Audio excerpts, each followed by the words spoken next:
से करें कि माननीय सदस्य प्लीज प्लीज मैं माननीय प्रधानमंत्री जी से आग्रह करूंगा कि वह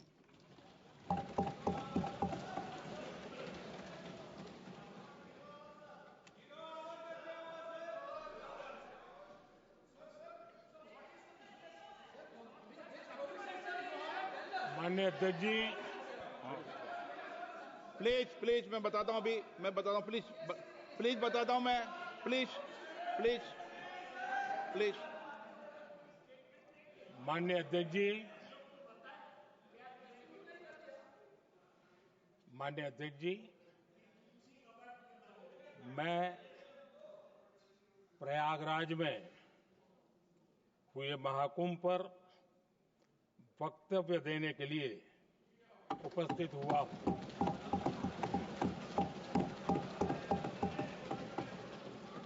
आज मैं इस सदन के माध्यम से कोटि कोटि देशवासियों को नमन करता हूं, जिनकी वजह से महाकुंभ का सफल आयोजन हुआ।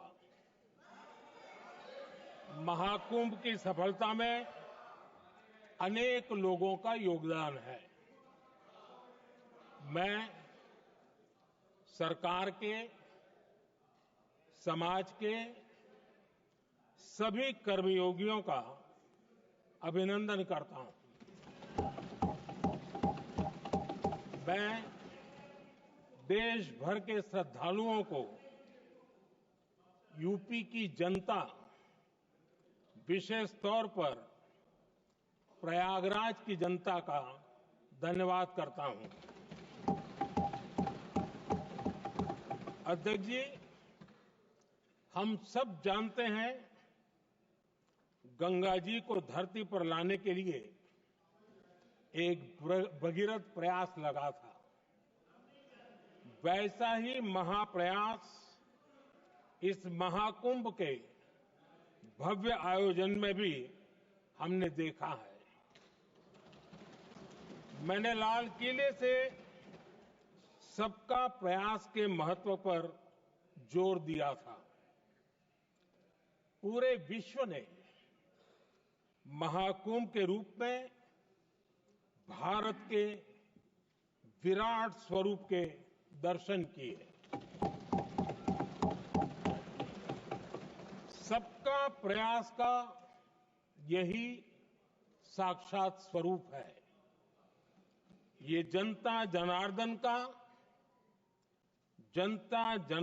के संकल्पों के लिए, जनता जनार्दन की श्रद्धा से प्रेरित महाकुंभ था। आदरणीय अध्यक्ष जी, महाकुंभ में हमने हमारी राष्ट्रीय चेतना के जागरण के विराट दर्शन किए हैं।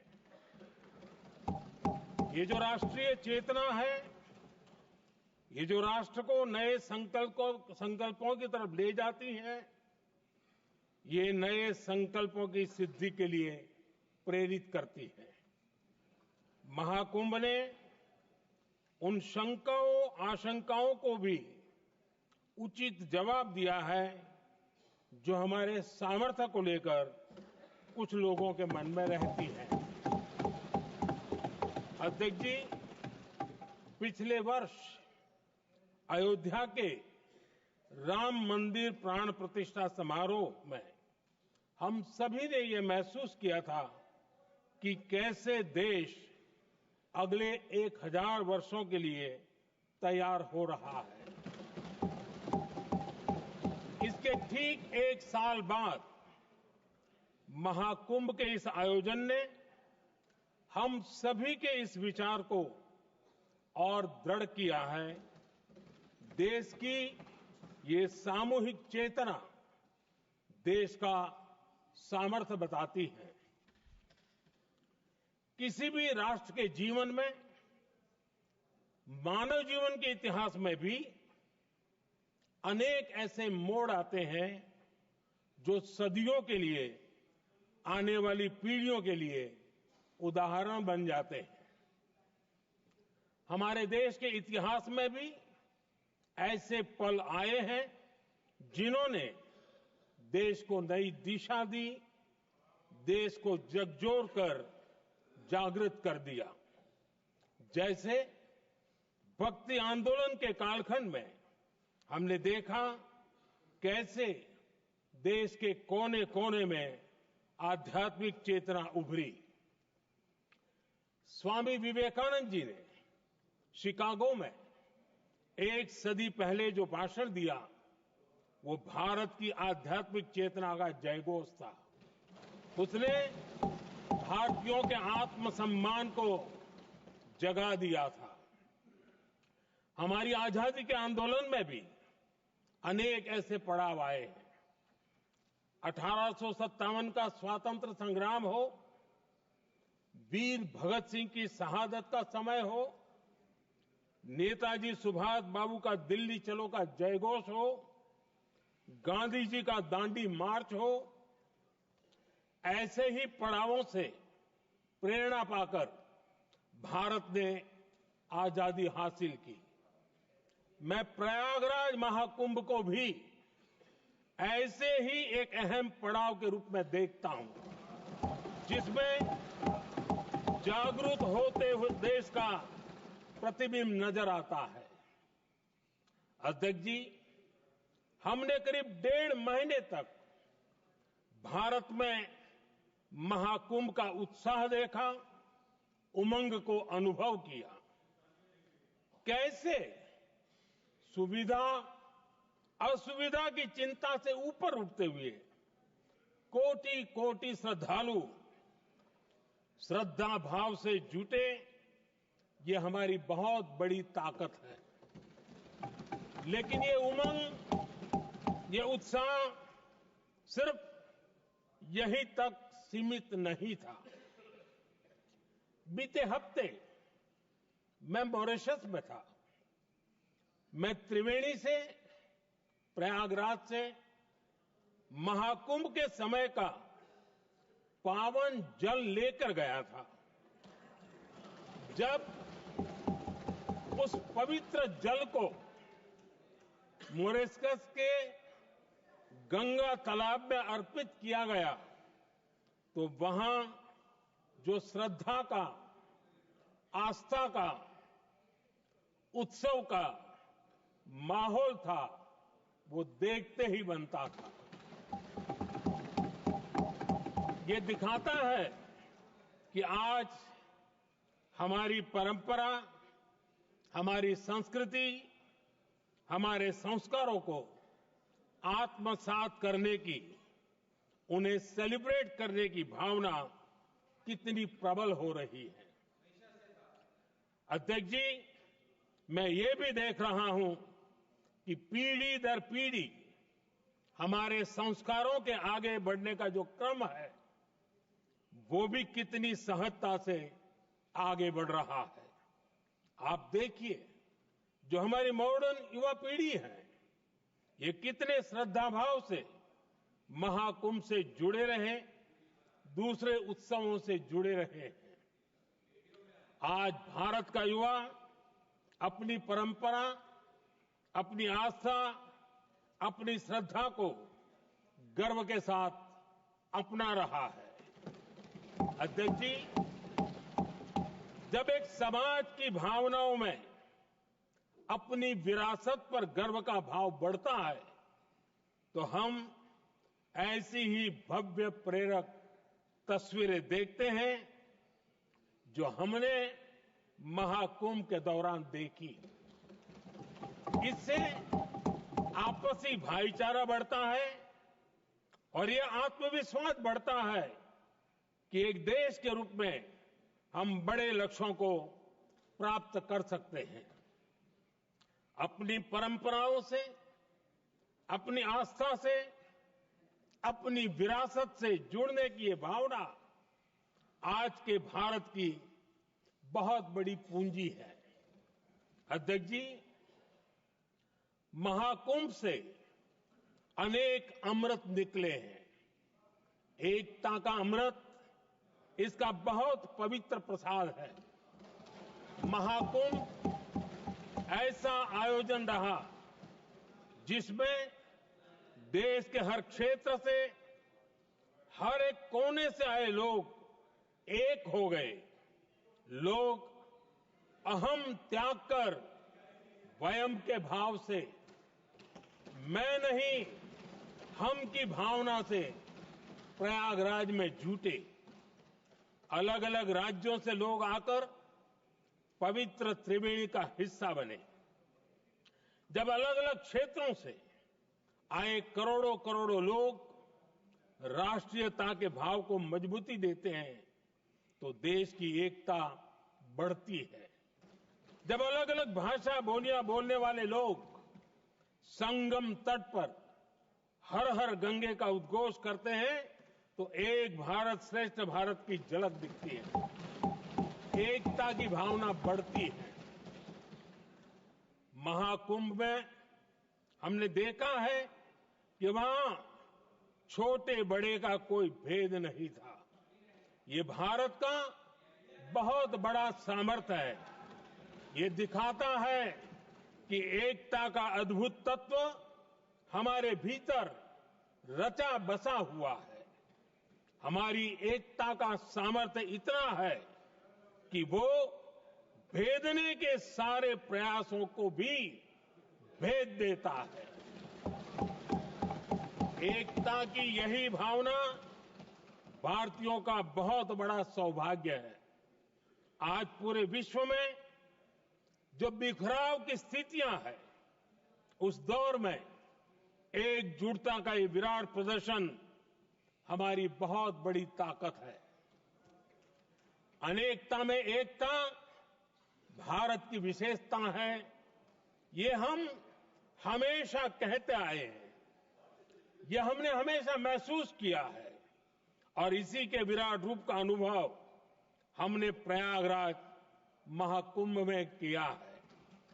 हमारा दायित्व है कि अनेकता में एकता की इसी विशेषता को हम निरंतर समृद्ध करते रहें। अध्यक्ष जी, महाकुंभ से हमें अनेक प्रेरणाएं भी मिली हैं। हमारे देश में इतनी सारी छोटी बड़ी नदियां हैं। कई नदियां ऐसी हैं जिन पर संकट भी आ रहा है। कुंभ से प्रेरणा लेते हुए हमें नदी उत्सव की परंपरा को नया विस्तार देना होगा। इस बारे में हमें जरूर सोचना चाहिए। इससे वर्तमान पीढ़ी को पानी का महत्व समझ आएगा, नदियों की साफ सफाई को बल मिलेगा, नदियों की रक्षा होगी। अध्यक्ष जी, मुझे विश्वास है कि महाकुंभ से निकला अमृत हमारे संकल्पों की सिद्धि का बहुत ही मजबूत माध्यम बनेगा। मैं एक बार फिर महाकुंभ के आयोजन से जुड़े प्रत्येक व्यक्ति की सराहना करता हूं। देश के सभी श्रद्धालुओं को नमन करता हूं।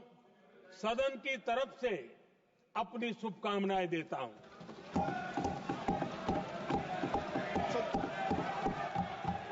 नियम 372 एक Prem hospital and modular test tube baby centre पिछले 30 वर्षों से निरंतर आपकी सेवा करते हुए अब और भी बेहतर रूप में बिजली बम्बा बाईपास पे भी state of the art infrastructure, 24 घंटे इमरजेंसी एवं ICU, gynaecology, obstetrics, laparoscopic surgery, laser surgery, cosmetic surgery, infertility, paediatrics, NICU, trauma आदि एडवांस्ड सुविधाओं के साथ कैशलेस सुविधा उपलब्ध है। Prem hospital, inspiring healing, empowering lives, near Shoprix mall, Bijli Bamba bypass, Meerut. Swami Vivekanand Subharti University, one of the leading universities of North India. 250 acres campus, 220 plus professional and vocational programs, 20,000 plus students, state of the art infrastructure. Come and give wings to your career with Swami Vivekanand Subharti University, where education is a passion. NH 58, Meerut, Delhi, NCR. धन्यवाद अध्यक्ष जी। धन्यवाद। माननीय सदस्य Shri Chandrashekhar ji.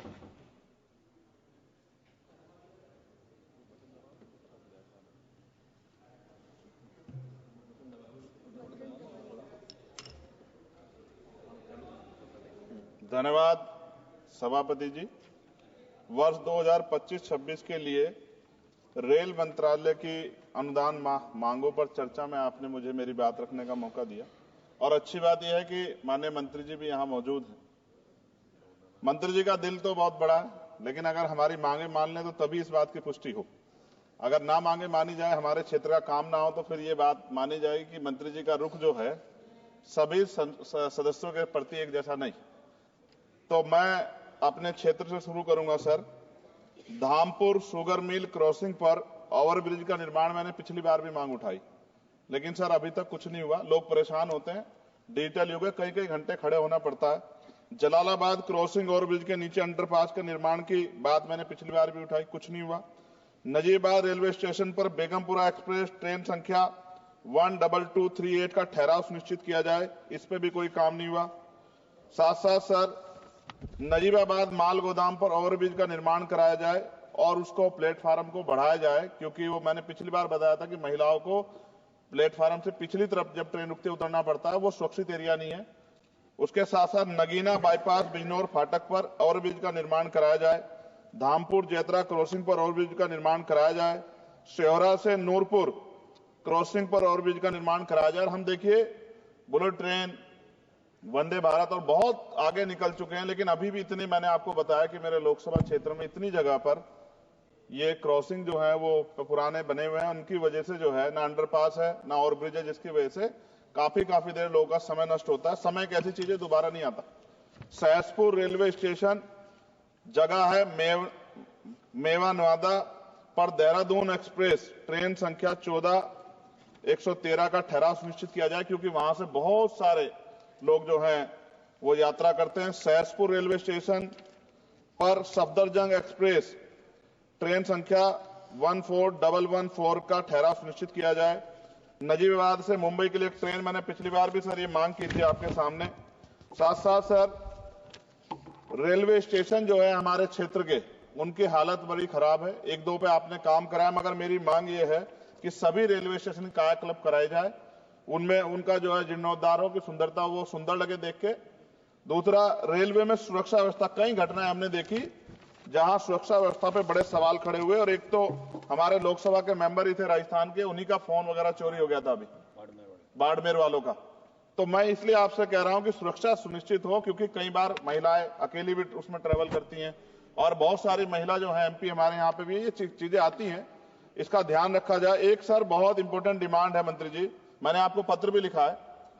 Railway प्रशासन उत्तर मध्य railway Agra के कार्यालय senior section engineer ईदगाह द्वारा एक पत्र लिखा गया 11 तारीख को, और जो डॉक्टर बाबा साहब अम्बेडकर के समय में जो एक अम्बेडकर भवन बना था, जो निकट फाटक संख्या 75A 12 खंबा पे, उसको अतिक्रमण घोषित कर दिया गया। ये क्या मैं ये मानूं कि ये सरकार का डॉक्टर बाबा साहब अम्बेडकर के प्रति सम्मान है, प्रेम है, कि बाबा साहब अम्बेडकर के नाम पे बने भवन को अतिक्रमण घोषित करो, कह दिया 15 दिन में हटा दो। ये गलत है, मैंने आपको पत्र लिखा है सर, इसका संज्ञान ले। दूसरा सर, सहारनपुर से लखनऊ तक वंदे भारत ट्रेन चलाई जाए। SC ST के OBC का बैकलॉग सर आपके यहां बहुत है, वो भरा जाए। कोरोना काल में बंद, पिछली बार मैंने मांग उठाई थी कि वो ट्रेनें चलाई जाएं। और प्रमोशन में भी SC ST OBC के कर्मचारियों के साथ भेदभाव होता है, इसको रोका जाए। मैंने पिछली बार लोको पायलटों की मांग उठाई थी कि उनको जो है 2 रात को 2 दिन ड्यूटी करने के बाद फिर ड्यूटी कराई जाती है, और वो लोग जो हैं फिर कई बार कई घटनाएं ऐसी घटती हैं कि एक नींद की झपकी लगी और एक्सीडेंट हो गया, और सारा दोष आपकी तरफ आता। तो अभी ये दिल्ली में भी एक घटना घटी और कई सारी ऐसे ट्रेन घटना घटती है। इसके लिए मैं आपको नहीं दोषी मानता, लेकिन मैं कहता हूं कर्मचारियों को उस तरह की सुविधा मिलनी चाहिए कि वो जब वो ड्यूटी करें तो अपने आप को परफेक्ट महसूस करें। लेकिन अगर ये इस पे ध्यान नहीं दिया गया तो किसी दिन कोई बहुत बड़ी घटना घटेगी, तो लोगों के जीवन की कीमत होनी चाहिए। ये इसमें रेलवे में अमीर भी सफर करता है, गरीब भी करता है, लेकिन अमीर के साथ अगर कोई हादसा होता तो वो चर्चा होती, गरीब के साथ हादसे की चर्चा नहीं होती। ये अनुभव है, हमने रेलवे में सफर किया और रेलवे में करोड़ों लोग सफर करते हैं। कई बार मैंने जो है ऐसी परिस्थितियों में सफर किया जब बहुत पुराने समय में, लेकिन मैं धन्यवाद करूंगा रेलवे का कि रेलवे ने हमेशा जो है अपनी जिम्मेदारियों को समझा, चाहे सरकार किसी की भी रही हो। लेकिन मंत्री जी, आपकी कोशिशों की मैं सराहना करता हूं, लेकिन आप ये देखिए पर्याप्त नहीं है कोशिशें। जब बदलाव नहीं हो रहा, लोगों को सुविधा नहीं मिल रही है, उस तरह की चीजें नहीं आ रही है, तो ये पर्याप्त नहीं है। मैं सभापति जी खत्म करूंगा। एक आउटसोर्सिंग रेलवे में बहुत हो रही है सर, और आउटसोर्सिंग की वजह से SC, ST, OBC और अब EVS, EWS के बच्चों को जो है आरक्षण का लाभ नहीं मिलता। आप चेक करा लो, करोड़ों लाखों नौकरियां होंगी उस पे, ठेकेदारी पे, आउटसोर्सिंग पे। और जब सरकार कहती है सबका साथ सबका विकास, तो आप मेरा ये सवाल है कि जब इन लाखों नौकरियों में रिजर्वेशन का पालन नहीं हो रहा, जबकि DOPT गाइडलाइन है, तो फिर मैं क्यों ना मानूं कि सरकार नहीं चाहती कि SC, ST, OBC और EWS जो हैं, जो सामान्य जाति गरीब बच्चे, उनको जो आरक्षण के लाभ से वंचित करने का काम सरकार कर रही है। ये क्या सही है? तो मंत्री जी, मैं उम्मीद करूंगा कि जब आप अपनी बात रखेंगे और जवाब देंगे, तो आप इन सवालों का भी जवाब देंगे कि इन क्षेत्रों में हमारे सर सभापति जी, मेरे क्षेत्र के लोग भी टैक्स देते हैं ना, हमारे भी हक बैठता कि सरकार के लोगों का काम होगा, सिर्फ हमारे लोगों का काम नहीं होगा जहां से हम जीत के आए। अगर उन क्षेत्रों में काम नहीं होगा तो फिर ये क्यों ना कहा जाए कि सरकार जो है भेदभाव कर रही।